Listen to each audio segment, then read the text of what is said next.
Bonjour, aujourd'hui je vais vous parler de la colite ulcéreuse. Je suis le docteur Michael Boin, gastroentérologue au CHUM. La colite ulcéreuse est une maladie inflammatoire de l'intestin, comme la maladie de Crohn. Dans les pays francophones européens, elle s'appelle aussi rectocolite ulcéro-hémorragique. Cette maladie touche le côlon, qu'on appelle aussi le gros intestin. Elle touche que le côlon, mais pas forcément tout le côlon. Elle commence toujours par le rectum, la partie la plus basse du gros intestin, et va remonter une partie plus ou moins étendue du côlon. Ça dépend des patients, mais cela dépend aussi du temps où la maladie peut changer.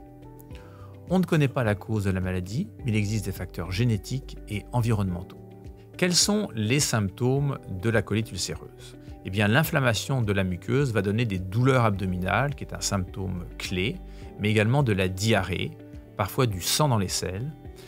On peut aussi avoir du mucus ou des glaires dans les selles et des fausses envies. La présentation clinique peut être minime, c'est-à-dire des symptômes peu importants qui vont évoluer sur plusieurs mois avant que le diagnostic ne soit fait. Mais elle peut aussi être d'emblée brutale et sévère. On parle alors de colite aiguë grave qui s'accompagne de fièvre, de dénutrition, de diarrhée sanglante importante. Elle nécessite alors un traitement urgent pouvant même engendrer une hospitalisation. Comment fait-on le diagnostic ? Le diagnostic est effectué sur les symptômes qui touchent souvent les individus jeunes, entre 15 et 30 ans. La maladie peut également se développer à tout âge. Il faut effectuer une coloscopie, c'est-à-dire une caméra qui va aller voir le côlon et qui va permettre de diagnostiquer la maladie en voyant l'état de la muqueuse.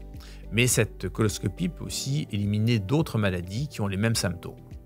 Par exemple, des diarrhées infectieuses peuvent avoir les mêmes symptômes que la colite ulcéreuse. Donc, d'autres examens sont nécessaires, comme des prises de sang, des analyses de sel, pour confirmer le diagnostic. Maintenant, voyons les complications, car des risques de complications existent. D'abord, à long terme, les complications peuvent être de l'anémie, par perte de sang, de la dénutrition, une augmentation du risque du cancer du côlon, surtout si la maladie n'est pas bien soignée. Les risques en phase aiguë sont différents, mais existent également. Dans les colites aiguës graves, il existe un risque de perforation et donc de péritonite. Ce risque est très important. Il peut justifier une opération en urgence avec l'ablation du côlon, qui n'est évidemment pas souhaitable.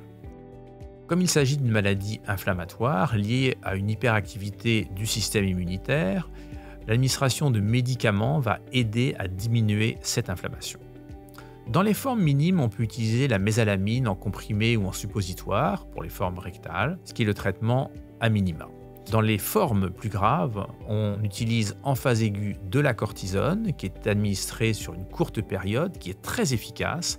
Par contre, elle peut engendrer beaucoup d'effets secondaires qui sont bien connus, qu'on vous expliquera. Un traitement complémentaire est nécessaire pour traiter les formes modérées à sévères. On utilise maintenant des agents biologiques qui vont neutraliser une molécule spécifique dans la réaction inflammatoire. Il en existe plusieurs et c'est votre médecin qui va choisir avec vous quelle est la meilleure molécule à utiliser. La plupart de ces médicaments se sont utilisés en injection, intraveineux ou subcutané. On développe actuellement des traitements pour être pris par la bouche. Les traitements ne permettent pas la guérison de la maladie, mais permettent d'avoir une vie normale en évitant ou en diminuant les risques de rechute. Quant au traitement chirurgical qu'on a parlé tout à l'heure, il permet bien sûr de guérir la maladie en retirant le côlon, mais au prix d'une ablation du côlon qui n'est pas ni sans risque ni sans conséquence. Une bonne hygiène de vie est également souhaitable, ainsi qu'une bonne alimentation qui va aider à traiter la maladie.